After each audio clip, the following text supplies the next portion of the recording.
Hi. I decided I would like to talk about psychological abuse. So, the reason why I want to talk about this is because I think this is larger than most people realize. This is something a lot of people do in their everyday life without realizing how damaging it could be to someone else. A description of psychological abuse is using a range of words and non physical actions used with a purpose to manipulate, hurt, weaken, or frighten a person mentally and or distort, confuse, or influence a person's thoughts and actions.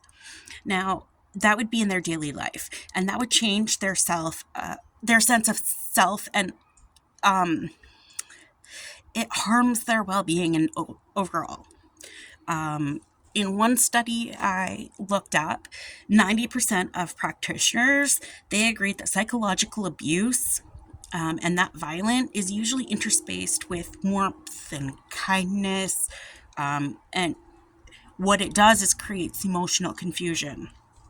And in that same study, 88% of those practitioners agreed that this can be more harmful than some physical violence. Like that's how important our brains are. So, examples of psychological abuse could be embarrassing you in public or in front of family, friends, coworkers. Um, and then, it also includes emotional abuse in this, where you would have enforced social isolation that prevents you from accessing services, educational things, social opportunities. Um, they intentionally abandon you when you're in need of assistance. And that is a really common one. And it doesn't matter what the need is it is used as a way to control the person. Preventing expression of choice and opinions is a big one. Failure to respect privacy is another one. Intimidation, coercion, use of threats, humiliation, bullying, swearing, verbal abuse, threats of abandonment and harm. Those are all types of psychological abuse. Now, I wrote down a bunch of the signs because I was not saved. And I would hope that maybe somebody could watch this video, and if they see these signs in a child or even a friend, they might bring that up and they might look into that and the reasonings. That's my hope.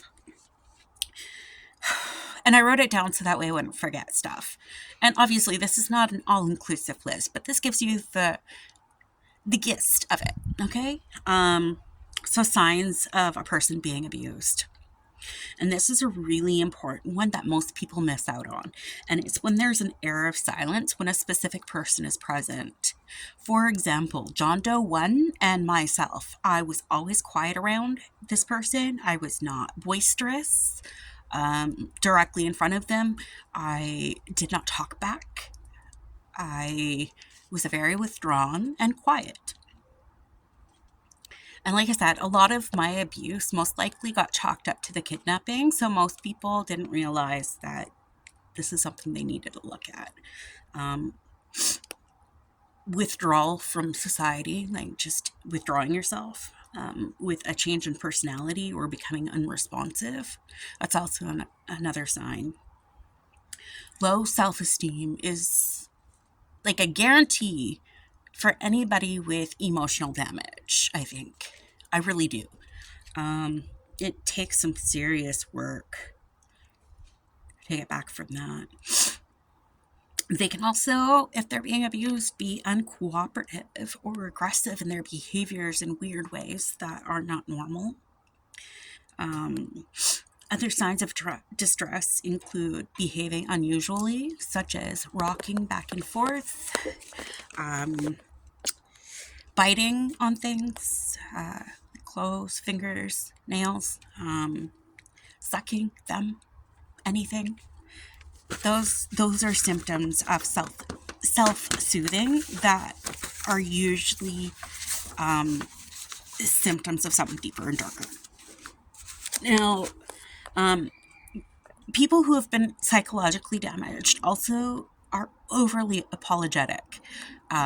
So any kind of preconceived slight that they might have done or inconvenience they may have caused will cause them to over abundantly apologize, to the point where they make it really weird. They also tend to appear more indecisive and insecure. And that is something I think could be attributed to a lot of things. But here's the thing: if you are with a friend and their spouse does not like them spending time with people or doing things, and they slowly start cutting them off from other things, that's a danger sign. If you have a spouse who doesn't want you to talk to your friends or family for whatever reason, it doesn't matter. That's something you should look at. Why don't they want you to be with your loved ones, with your support group? It's really important. Everyone needs to have a support group. So if you, and even if you're a child, if you notice that your child is acting weird in any way, shape, or form, especially if their behavior changes when another person is present. So, like if somebody comes in a room and a kid that was having fun all of a sudden goes quiet, or your friend, their husband comes in the room and all of a sudden they're quiet, those are real signs you want to look at. And if you see those signs, it doesn't mean that it's guaranteed abuse. But those are signs that are concerning, that mean that maybe there should be some conversations going on to make sure everything is okay. Because if you love somebody, you obviously don't want them to suffer. So if they're in pain, you're going to want to check on them anyway. But instead of just saying it's none of my business, make it your business. Now, it doesn't mean you have to accuse anybody of abuse. You just find out what's going on. Why is this change happening? Are you okay? Is there anything I can do? And a lot of the times when somebody is being psychologically abused, they don't realize that it's happening at that time. And that can include, like I said, bullying, coercion, gaslighting is a huge one. Gaslighting is a big one, where you will remember something and then they'll tell you, no, that didn't happen. Or, no, you're remembering that wrong. All of that is a form of gaslighting. Especially if you know they're wrong. If you know they're wrong, don't second guess yourself.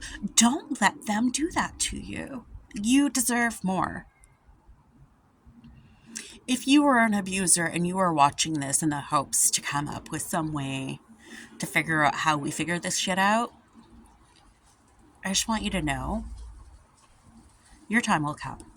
Truth will come for everybody. Now, so we've discussed psychological abuse.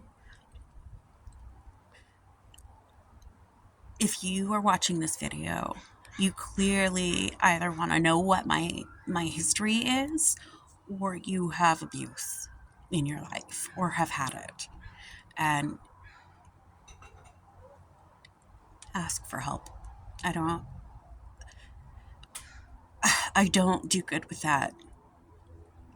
I'm really bad at asking for help.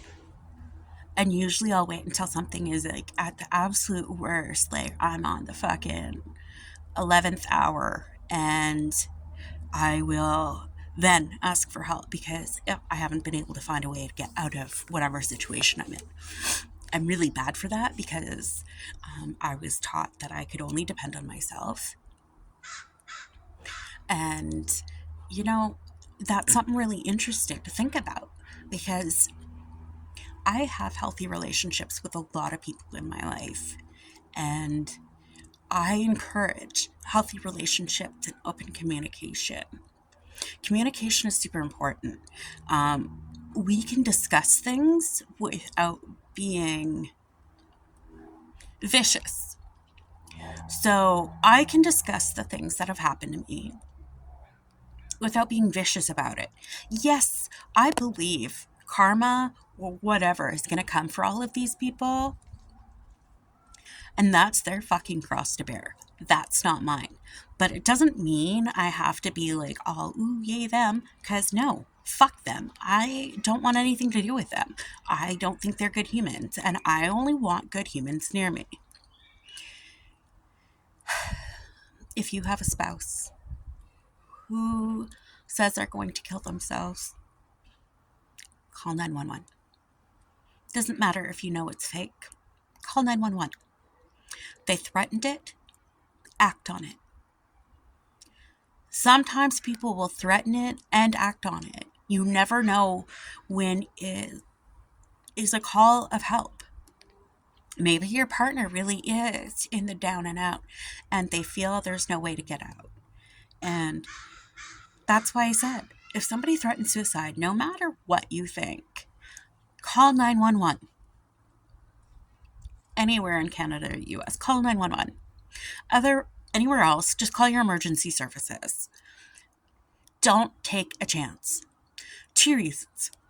One, if it is a fake call that they're using to manipulate you, the hospital is going to ask questions. And these questions might make bells go off for you, and they might make you realize, hey, this isn't right. Or you save a life.